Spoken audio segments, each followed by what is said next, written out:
Hello, I'm Scott. Today I'm going to be going over how to be effectively self-critical and the mindset that I put myself in to improve.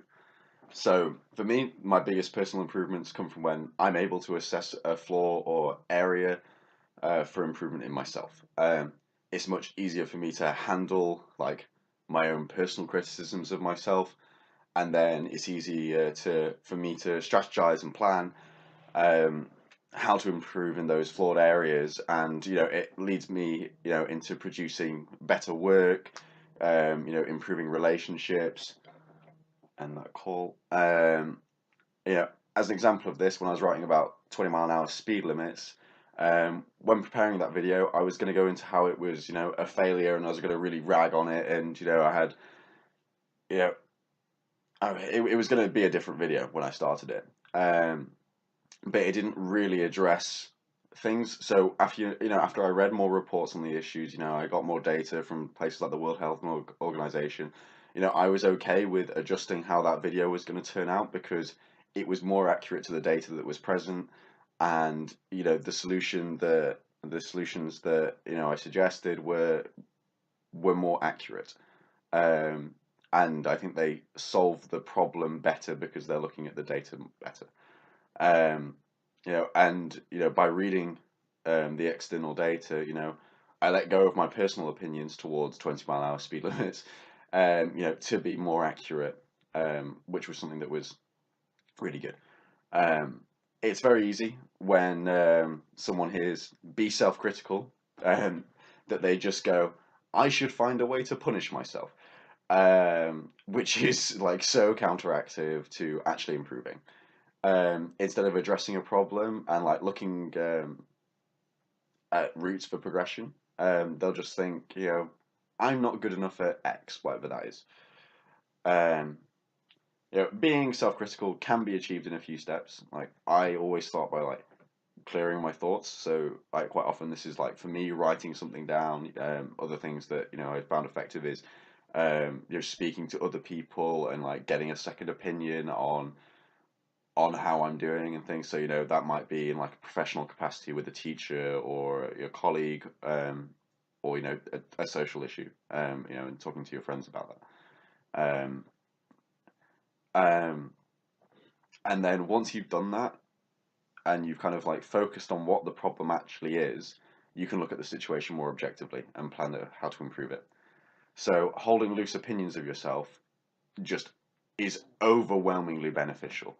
So, I hold very strong opinions about myself, which I am willing to change based on what people say about me, how I act, and what data um, is present. So, there was an example where I failed a few tests a few years ago, and I was like, maybe I'm not as naturally smart as I thought I was, and I actually need to work if I'm going to succeed at this level of education. And then, I took a different route, and then I managed to succeed because I wasn't a lazy asshole anymore.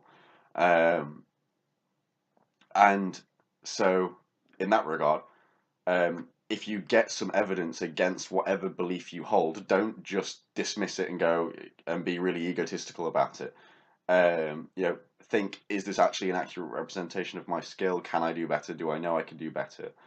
And if you know you can do better and you know that that needs more work for you to be at that suitable level for whatever, metric you're defining yourself with, then put in the effort to improve.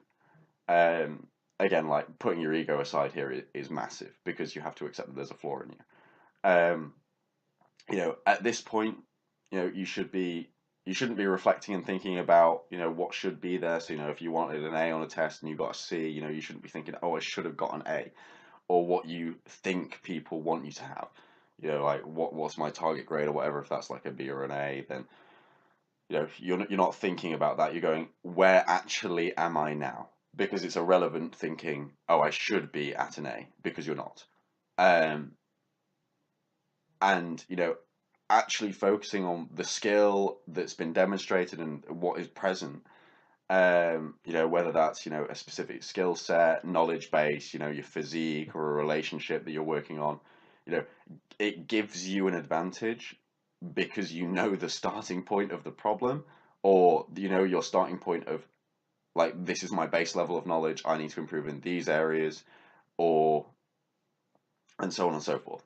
Um, because there's no point adopting a plan, that helps, so for example, in like a knowledge deficit, there's no point adopting something that is, way above your skill level. You wouldn't start, you know, improving basic maths with simultaneous equations. You'd start with, addition and subtraction and, times tables and whatnot, for example.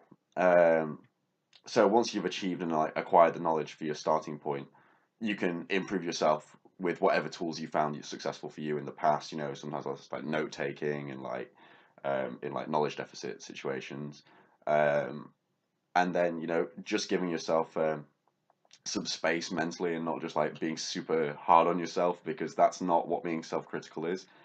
Being self-critical is going, what's my skill? What do I need it to be successful? And then planning for that. All right, thanks for watching. Bye bye.